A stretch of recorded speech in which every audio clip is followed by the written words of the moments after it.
সেই ডায়লগগুলো শোনো।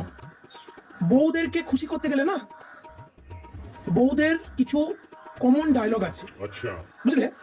সেই ডায়লগগুলো সমস্ত সংসারী পুরুষ মানুষদের একটু কষ্ট করে হজম করে নিতে হবে, বুঝতে পারলে? যেমন ধরো, আমি ছিলাম বলেই তাই এই যাত্রায় বেঁচে গেলে। অন্য কেউ হলে তোমার সাথে ঘর করা, আমি বলেই তোমাকে সহ্য করি। আমাকে ভোলা ভালা পেয়েছো তো, তাই এই যাত্রায় বেঁচে গেলে, বুঝলে? এই যাত্রায় বেঁচে গেলে আমার কত ভালো ভালো সম্বন্ধ এসেছিল জানো। নেহা তোমাকে ভালোবাসতাম, বাবা মার কথাও শুনিনি শুধুমাত্র তোমার জন্য। কেন যে মানে এখন ভাবি কি ভুল যে আমি করেছি, এই এখন আমি ভাবি কেন যে তখন বাবা মায়ের কথা শুনিনি। এখন আমি হরে হরে টের পাচ্ছি, আমি পস্তাচ্ছি। সবই আমার কপাল, সবই কপাল আমার। আমি ছাড়া তোমার মতো লোকের সাথে কেউ ঘর করতে পারতো?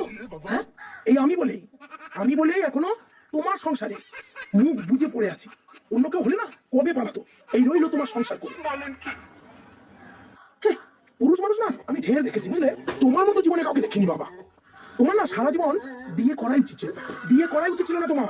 সারা জীবন হয় আইবুড়ো থাকতে, আর তা না হলে মেশে মেশে পুরো লাইফটা কাটিয়ে দিতে পারতে। কাটিয়ে দিতে তো পারতে বাবা, তাহলে তো অন্তত আমি বেঁচে যেতাম। তারপরে জগতের সব জিনিস তোমার মনে থাকে, শুধু বাজারে গিয়ে 5টি জিনিস আনতে দিলে 3টি জিনিস মনেই থাকে না। কি বৌদির সাথে মিল পাচ্ছ তো? বৌদির আরেকটা ডায়লগ হচ্ছে, শোনো, বেশি উড়ো না, বুঝলে? তোমার ওই জামা দুটো ছেড়ে দিতে না আমার জাস্ট 2 মিনিটও সময় লাগবে। থাকে গেল ঘরে বউ যেত খেটে খেটে মরছে, সেদিকে কোনো নজর নেই।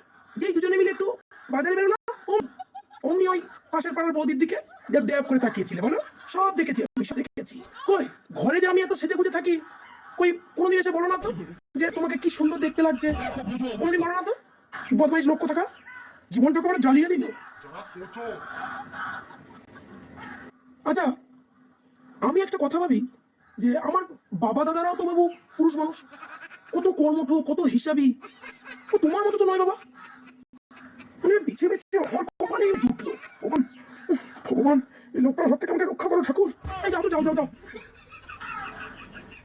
তুমি আর বকো না, তুমি আর বকো না। তোমার ওই কম্বি তম্বি ঘরে বউয়ের সাথে, বাইরে গেলে তো একেবারে ভিজে বিড়ালি হয়ে থাকো, মুখে কোনো পাটা থাকে, একটি কথাও মুখ ফুটে বেরোয় না। যত সব। কে ফিল পাচ্ছ তো? অনেকেই পাবে। আমি চললাম বাপের বাড়ি, আমি এখন 7 দিন আর আসবো না। তুমি থাকো, তুমি থাকো, তোমার ওই বন্ধু বান্ধব, তোমার ফোন, তোমার পরিবার, সবাইকে নিয়ে তুমি থাকো, শান্তিতে থাকো। একটা ফোন যদি আমাকে করেছো, যদি বলেছো যে চলে এসো আমার মন খারাপ লাগছে, এসব যদি বলেছো না, বাড়িতে এসে দেখতে পাবে তোমার একদিন কি আমার একদিন। এই আমি বলে দিলাম।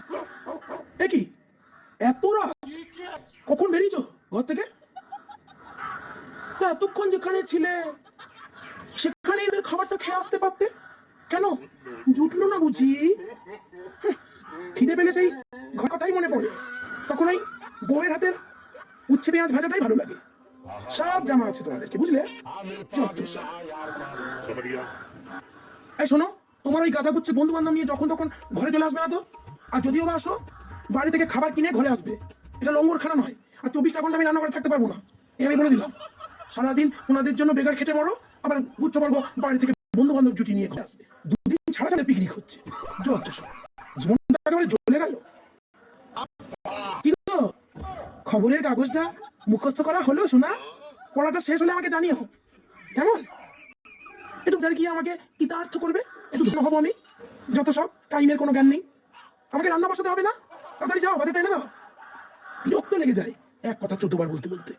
ঘড়িতে কটা বাজে সেদিকে খেয়াল আছে কি? মিল পেলে? এইগুলো হচ্ছে গিয়ে বেশিরভাগ বেশিরভাগ বউদের কমন ডায়লগ। এই ডায়লগগুলোর থেকে যদি রক্ষা পেতে চাও, শোনো, চুপচাপ তোমাদের বউদের এই ধরনের ডায়লগগুলো মেনে নেবে, যদি নিজের জীবনে শান্তি চাও। কারণ কোনো বিশ্ব সংস্থার ক্ষমতা নেই ভাই, স্বয়ং ভগবানের উপর থেকে না ক্ষমতা নেই। বউদের এই ধরনের কমন ডায়লগ, মানে বেশিরভাগ বউদেরই আর কি, এই ধরনের কমন ডায়লগের খপ্পরে সমস্ত সমস্ত বিবাহিত পুরুষ জাতিকে একদিন না একদিন পড়তেই হবে। সুতরাং হাজার চেষ্টা করেও লাভ নেই, ওরা বলা। কারণ এই ধরনের মানে কমন ডায়লগ বংশ পরম্পরায় চলে আসে। এই আমি বলে দিলাম, একটু মিলিয়ে দেখো। যদি মনে করো এই ধরনের ডায়লগ তোমাদের বউরা তোমাদেরকে দিতে না পারে, সেই ঝাড়া কিন্তু ওদের ছেলে মেয়েদের ওপর মিটিয়ে নেয়। টোনটা একই থাকে, শুধু ডায়লগটাই একটু পাল্টে যায় আর কি।